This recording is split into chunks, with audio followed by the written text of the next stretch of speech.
I have a quick and easy video for you guys today. We're making barbecue burn ends. Burn ends come from the point end of the brisket and is arguably some of the best bites of barbecue you can have. The issue is, unless you want to cook a whole brisket, you can't really find brisket point meat in the grocery store. Unless you live in Texas. Not to mention, brisket's expensive. Actually, all meat's expensive. So today we're gonna make a poor man's burn end using a chuck roast. We're gonna cube it up, throw it on the smoker, smother it in homemade barbecue sauce, and we're gonna make what many know as meat candy. Without further ado, let's get to cooking.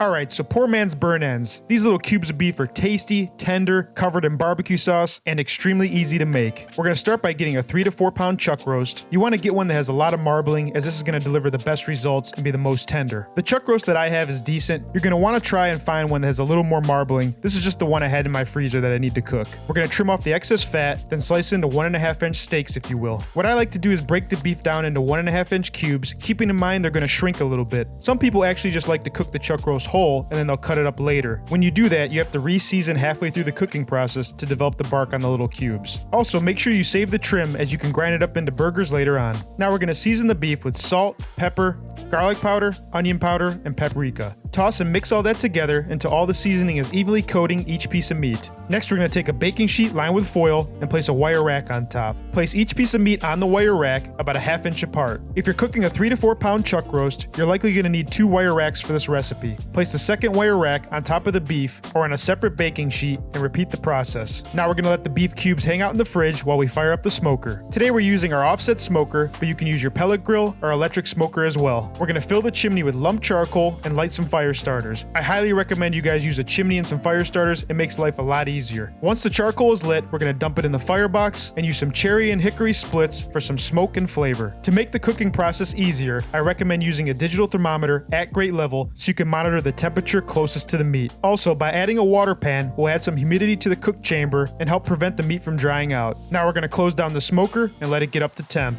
Once we hit about 250 degrees Fahrenheit, it's time to add the meat. Place the wire racks onto the smoker and we're going to let this smoke for 1 hour while we make our barbecue sauce. Today we're making a very simple sauce because really that's all you need for these burn ends. To start, in a medium-sized pan on medium heat, add 1 cup of ketchup, half a stick of butter, 1/4 cup of apple cider vinegar, 3 tablespoons of Worcestershire sauce, 1/4 cup of brown sugar, 2 teaspoons of garlic powder, onion powder, paprika, 1 tablespoon of hot sauce, and season with salt and pepper. Stir and mix all that together until completely combined, then bring to a simmer. Let the sauce continue to reduce and thicken on low heat for around 10 minutes, and that's your barbecue sauce. So at this point, the meat's been on the smoker for just over an hour, and it's looking a little dry. At this stage in the cooking, this is completely normal, so what we're going to do is take a squirt bottle filled with either water or beef stock and spray the meat to keep it moist. We're going to repeat this process every 30 minutes or so to make sure the meat doesn't dry out. Also, I'm going to give the meat a flip, and we're going to let this continue to cook for another 1 to 2 hours.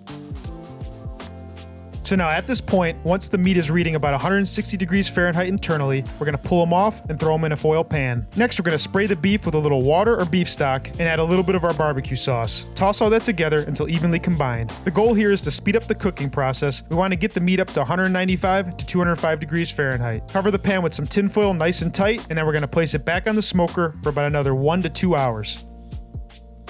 So it's been just over an hour and the meat's looking nice and tender. We're probing in at about 200 degrees Fahrenheit, so we're going to pull the meat off and finish it up. At this point, we're going to take the meat and we're going to generously toss it in the barbecue sauce, and then we're going to place it back on the smoker for around 20 to 30 minutes to get that sauce nice and tacky and stick to the meat. Alright, so it's been about 30 minutes uncovered, and as you can see, that sauce is setting up on the meat nicely. We have a nice mahogany color. We already know it's tender, so we're going to get ready to serve this up and enjoy.